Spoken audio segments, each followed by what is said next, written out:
సంఖ్యాకాండము 18వ అధ్యాయము. యెహోవా అహరోనుతో ఇట్లనెను, నీవును నీ కుమారులను నీ తండ్రి కుటుంబమును పరిశుద్ధ స్థలపు సేవలోని దోషములకు ఉత్తరవాదులు. నీవును నీ కుమారులను మీ యాజకత్వపు దోషములకు ఉత్తరవాదులు. మరియు నీ తండ్రి గోత్రమును అనగా లేవి గోత్రికులైన నీ సహోదరులను నీవు దగ్గరకు తీసుకుని రావలెను. వారు నీతో కలిసి నీకు పరిచర్య చేయుదురు. అయితే నీవును నీ కుమారులను సాక్ష్యపు గుడారము ఎదుట సేవ చేయవలెను. వారు నిన్నును గుడారమంతటిని కాపాడుచుండవలెను. అయితే వారును మీరును చావకుండునట్లు వారు పరిశుద్ధ స్థలము యొక్క ఉపకరణముల యొద్దకైనను బలిపీఠమున వద్దకైనను సమీపింపవలదు. వారు నీతో కలిసి ప్రత్యక్షపు గుడారంలోని సమస్త సేవ విషయంలో దాని కాపాడవలెను. అన్యుడు మీ యొద్దకు సమీపింపకూడదు. ఇక మీదట మీరు పరిశుద్ధ స్థలమును బలిపీఠమును కాపాడవలెను. అప్పుడు ఇశ్రాయేళ్ల మీదకి కోపము రాదు. ఇదిగో, నేను ఇశ్రాయేళ్ల మధ్య నుండి లేవీలైన మీ సహోదరులను తీసుకొని ఉన్నాను. ప్రత్యక్షపు గుడారము యొక్క సేవ చేయుటకు వారు యెహోవా వలన మీకు అప్పగింపబడి ఉన్నారు.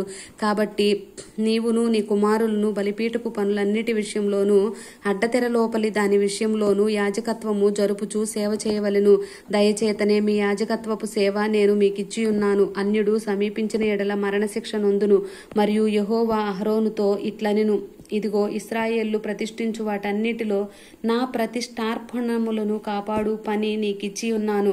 అభిషేకమును బట్టి నిత్యమైన కట్టడ వలన నీకును నీ కుమారులకును నేనిచ్చి ఉన్నాను. అగ్నిలో దహింపబడని అతి పరిశుద్ధమైన వాటిలో నీకు రావలసినవేవనగా వారి నైవేద్యములన్నిటిలోను వారి పాప పరిహారార్థ బలులన్నిటిలోను వారి అపరాధ పరిహారార్థ బలులన్నిటిలోను వారు నాకు తిరిగి చెల్లించు అర్పణములన్నీయు నీకును నీ కుమారులకును అతి పరిశుద్ధమైనవగును. అతి పరిశుద్ధ స్థలములో మీరు వాటిని తినవలెను. ప్రతి మగవాడును దాని తినవలెను. అది నీకు పరిశుద్ధముగా ఉండును. మరియు వారి దానములలో ప్రతిష్ఠింపబడినదియు ఇశ్రాయేళ్లు అల్లాడించు అర్పణములన్నీ నీవగును. నీకును నీ కుమారులకును నీ కుమార్తెలకును నిత్యమైన కట్టడ వలన వాటినిచ్చితిని. నీ ఇంటిలోని పవిత్రులందరూ వాటిని తినవచ్చును. వారు యెహోవాకు అర్పించు వారి ప్రథమ ఫలములను అనగా నూనెలో ప్రశస్తమైనదంతయు ద్రాక్షారస ధాన్యములలో ప్రశస్తమైనదంతయు నీకిచ్చితిని. వారు తమ దేశపు పంటలన్నీ యెహోవాకు తెచ్చు ప్రథమ ఫలములు నీవియగును.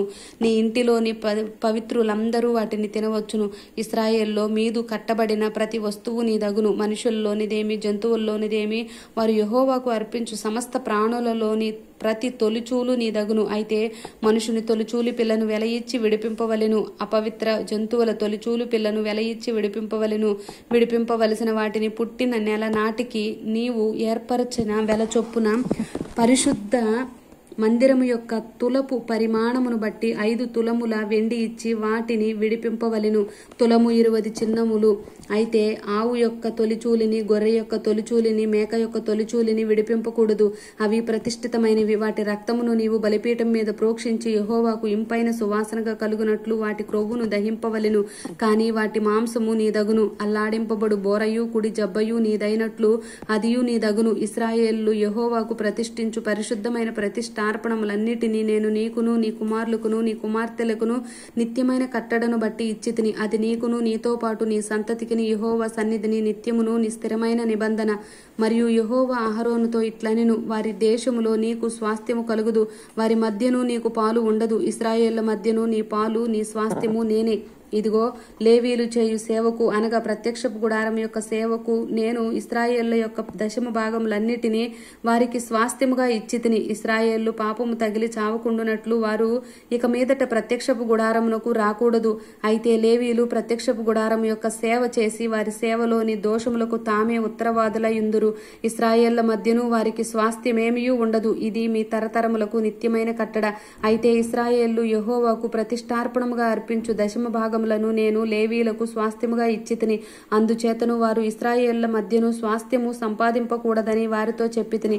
మరియు యెహోవా మోషేకు ఇలాగు సెలవిచ్చెను, నీవు లేవీలతో ఇట్లనుము, నేను ఇశ్రాయేళ్ల చేత మీకు స్వాస్థ్యముగా ఇప్పించిన దశమ భాగమును మీరు వారి యొద్ద పుచ్చుకొన్నప్పుడు మీరు దానిలో అనగా ఆ దశమ భాగమును యెహోవాకు ప్రతిష్ఠార్పణముగా చెల్లింపవలెను.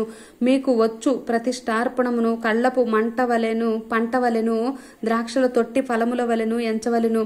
అట్లు మీరు ఇశ్రాయేళ్ల యొద్ద పుచ్చుకొను మీ దశమ భాగములన్నిటిలో నుండి మీరు ప్రతిష్టార్పణమును యెహోవాకు చెల్లింపవలెను. దానిలో నుండి మీరు యెహోవాకు ప్రతిష్ఠించు అర్పణమును యాజకుడైన అహరోనుకు ఇయ్యవలెను. మీకు ఇయ్యబడు వాటన్నిటిలో ప్రశస్తమైన దానిలో నుండి యెహోవాకు ప్రతిష్ఠించు ప్రతి అర్పణమును అనగా దాని ప్రతిష్ఠిత భాగమును దానిలో నుండి ప్రతిష్ఠింపవలెను. మరియు నీవు వారితో మీరు దానిలో నుండి ప్రశస్త భాగమును అర్పించిన తరువాత మిగిలినది కల్లపు వచ్చుబడి వలెను ద్రాక్ష తొట్టి వచ్చుబడి వలెను లేవీలదని ఎంచవలెను.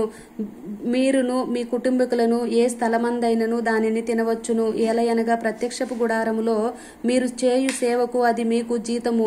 మీరు దానిలో నుండి ప్రశస్త భాగమును అర్పించిన తరువాత దానిని బట్టి పాపశిక్షను భరింపకుందురు.